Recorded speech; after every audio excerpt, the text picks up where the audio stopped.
क्या किसी के आस्था के मजाक उड़ाने से हम सही धर्म वाले होते हैं?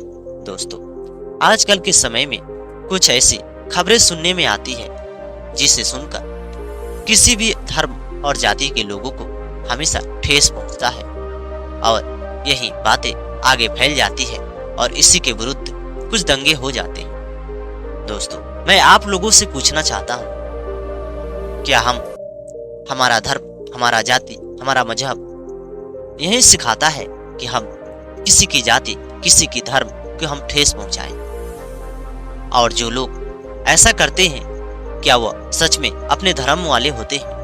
और वे ऐसा क्यों करते हैं? आखिर उन्हें कौन ऐसा कहता है करने को? आइए इसे मैं एक कहानी के माध्यम से आप लोगों को बताता हूँ और समझाता हूँ। दोस्तों, बहुत समय पहले की बात है। किसी नगरी में एक ऐसे राजा राज करता था। जो राजा सबके साथ मिलजुल कर अपने जीवन को और अपने राज्य को चलाता था। उस राज्य की प्रजा बहुत ज्यादा खुश थी, लेकिन कुछ लोग अभी भी दुखी थे। और चाहे आप अपने राज्य को किसी भी हालात में चलाइए, वह राज्य के कुछ लोग दुखी रहेंगे तो कुछ लोग खुश रहेंगे, और इनकी संख्या में ज्यादा अंतर देखने को मिलता है, लेकिन खुशी और दुखी तो हमेशा बरकरार रहती है। एक समय बाद कोई ऐसे राजा आता है जो राजा वोट में जीत जाता है, क्योंकि वह वोट के समय था, और दोनों में से कोई एक जीत जाता है। जो बरसों से रह रहा राजा था वह हार जाता है, और जो नया राजा था वह जीत जाता है। जीतने के बाद वह क्या करता है, अब वह एक ही बातों को देखता है कि सबसे पहले हमारे राज्य में किन की संख्या अधिक है और किन की कम है। और वे देखता है कि कुछ जाति का संख्या बहुत ज्यादा अधिक है और किसी का कम है। जिन जाति धर्म का संख्या अधिक है उन्हीं के साथ वो मिलता है, और हमेशा जिनकी संख्या कम है उन्हीं के बारे में वह नफरतबाज बयान देता है। और ऐसा करते करते वह एक समय आता है कि वह पूरे लोगों को अपने काबू में कर लेता है, और वे एक ही बात बताता है कि हमारा धर्म खतरे में है।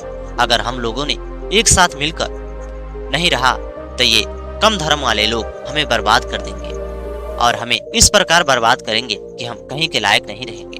और उनमें से कुछ ऐसे धर्म वाले निकलते हैं जो बाबा के रूप में साबित होते हैं, और वे हमेशा कहते हैं कि नहीं, इन लोगों से बच के रहना, नहीं तो ये हमारे बहन बेटियों के ऊपर भी ये मजाक करते हैं, हमारी आस्था को ठेस पहुंचाते हैं। और जब भी वह बेचारा देखता कि मैं हारने वाला हूँ, कहीं पे वह दंगे करवा देता। और दंगे करवाने की वजह से अब तो जो ज्यादा धर्म के लोग थे उसके सापेक्ष में आ जाया करते थे, और आने के बाद वह उसी के साथ रहने लगते थे।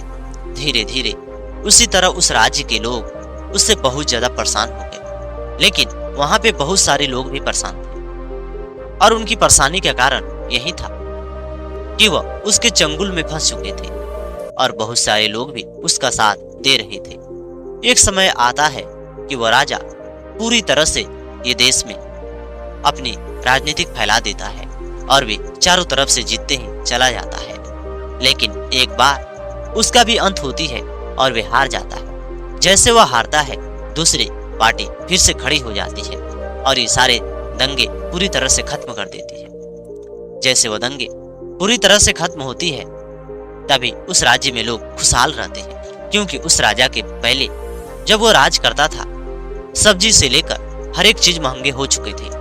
लेकिन जो लोग उसके चंगुल में फंस चुके थे उनका मानना था कि महंगाई नहीं है, अगर महंगाई होती तो हम सब्जी कैसे खाते, इतनी सारी सब्जियां बिक रही है, इतने सारे अनाज बिक रहे हैं, महंगाई नहीं है। लेकिन जो लोग अच्छे होते हैं, जो समझदार थे, जो पढ़े लिखे थे, उस राजा के चंगुल में नहीं फंसे थे, वे जानते थे ये राजा सिर्फ वोट के लिए, अपनी कुर्सी बचाए रखने के लिए ऐसा कर रहा है। इसे किसी से मतलब नहीं है, चाहे वो कोई जाति हो या कोई धर्म है, क्योंकि वह जब भी देखता है कि कम जाति वाले लोगों की संख्या यहाँ पे ज्यादा है और वहाँ पे उसे अपनी वोट मांगनी है, तो वहाँ के लोगों के बारे में वो अच्छी बात बोलता है, तो ज्यादा संख्या वाले लोगों के बारे में वो कुछ बोल देता, लेकिन वो अपनी कुर्सी बचाने के लिए ही ऐसा काम करता। आगे चल के वो राजा जब हार जाता है, उसका नामो निशान मिट जाता है, और उसके बाद जो लोग उसके चंगुल में फंसे हुए थे उन्हें भी समझ में आती है कि हम उसके साथ मिलकर हमने अपना इतना कीमती समय गंवा दिया और हम उसके चलते दंगे में आए। और वे दंगे इस तरह हो रहे थे, हमेशा जिनकी संख्या ज्यादा थी और जिनकी संख्या कम थी उन्हीं के बीच हो रहा था। और हमेशा वे किसी न किसी आस्था को लेकर मजाक उड़ाते।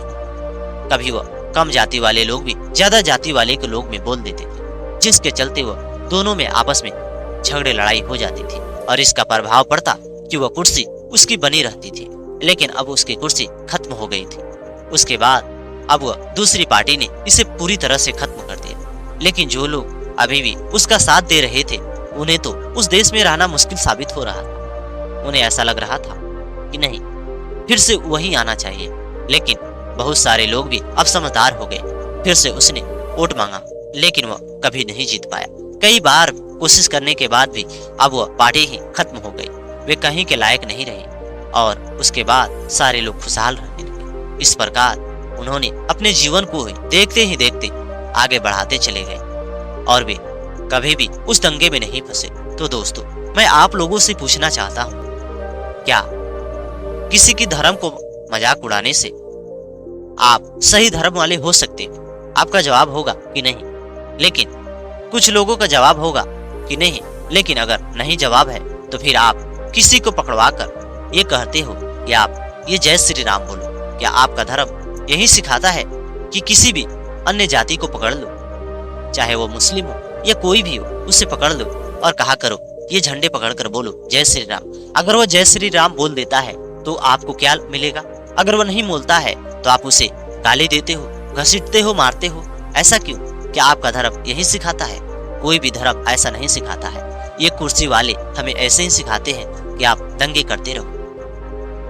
और वहीं पे अगर कोई मुस्लिम है और वे अपनी चंगुल में किसी भी लड़की को फंसाता है या किसी भी आदमी को फंसाता है और कहा करता है कि तुम मुस्लिम बन जाओ, मुस्लिम धर्म सच्चा है, क्या उसका कर्तव्य यही है? क्या उसका धर्म यही सिखाता है कि आप किसी को पकड़कर अपनी जाति में शामिल कर लो, उसे मुस्लिम बना दो, आपको जन्नत मिलेगा, आपको हुरे मिलेंगे? ऐसा नहीं है। अगर कोई भी जाति धर्म से लोग हैं, अगर वह दूसरी जाति धर्म में जाना चाहते हैं तो सबसे पहले वह जिस जाति धर्म में जाती है, अगर वहां के जाति धर्म के लोग अच्छे हों, अगर कोई अच्छा हो तो सबसे पहले उसे बताए कि नहीं, तुम्हारा भी जाति और धर्म बिल्कुल सही है। अगर वह हिंदू है, अगर मुसलमान के पास आकर कहता है कि नहीं मुझे मुस्लिम बनना है, मुझे मुस्लिम बन के ही रहना है, उससे पहले समझाया जाए, उससे बताया जाए कि नहीं, तुम्हें अपने भी जाति धर्म से जुड़ के रहना चाहिए, क्योंकि कोई भी जाति धर्म खराब नहीं होता, सारे अच्छे होते हैं। और उसके जाति धर्म के बारे में बताना चाहिए कि तुम्हारे जाति में और तुम्हारे धर्म में इतने विद्वान थे, तुम लोग इतने विद्वान हो। लेकिन नहीं, जो मुस्लिम लोग हैं, जो धर्म परिवर्तन करते हैं, वे तो खुश हो जाते हैं और उसकी धर्म परिवर्तन करा देते हैं। याद रहे, अगर आप किसी के अपनी चंगुल में फंसा लेते हो और आप कहते हो कि मुझे जन्नत मिलेगी, जन्नत नहीं मिल सकती।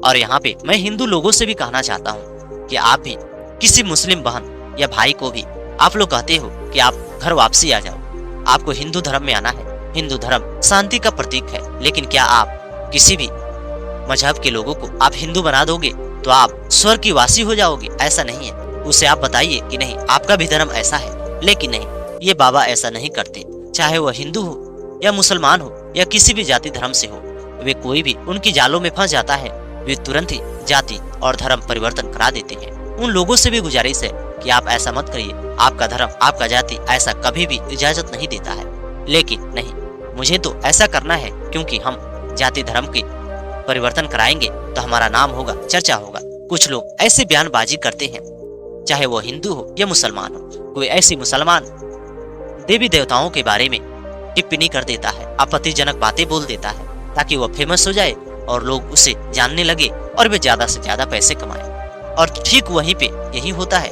कुछ ऐसे हिंदू लोग होते हैं जो मुस्लिम जाति के बारे में, धर्म के बारे में ऐसी आपत्तिजनक बातें बोल देते हैं, जिससे वह रातों रात फेमस हो जाते हैं और उन्हें भी लोग जानने लगते हैं। और ये सब अपनी पॉपुलैरिटी के लिए, अपने जान पहचान बढ़ाने के लिए कुछ लोग ऐसे करते हैं और इन्हें सरकार कड़ी से कड़ी सजा देती है, उसके बावजूद भी ये बच जाते हैं। इसलिए उन लोगों से भी गुजारिश है कि आप ऐसा मत करिए। कोई भी जाति धर्म ऐसा नहीं कहता है कि आप किसी का धर्म परिवर्तन कराइए और आप उसे जबरदस्ती जय श्री राम बुलवाइए, या कोई भी मजहब ये नहीं बताता कि आप हिंदू लोगों को लेकर आइए, हिंदू लड़कियों को लेकर आइए, मुसलमान लड़के से उसका निकाह करवाइए और आप हमेशा जन्नत का हकदार बनोगे और वे लड़की जो मुस्लिम बन जाएगी वे भी जन्नत वाली हो जाएगी। ऐसा नहीं है, किसी भी जाति धर्म ऐसा नहीं कहता है। लेकिन ये बातें कुछ लोगों को ऐसी लगेगी मिर्ची की तरह। लोग कहेंगे ऐसे कैसे बोल दिया, क्योंकि उन लोगों को तो यही दुकान है, क्योंकि वो अपनी दुकानों को ऐसे ही चलाते हैं। अगर वो अपनी दुकान को ऐसे नहीं चलाएंगे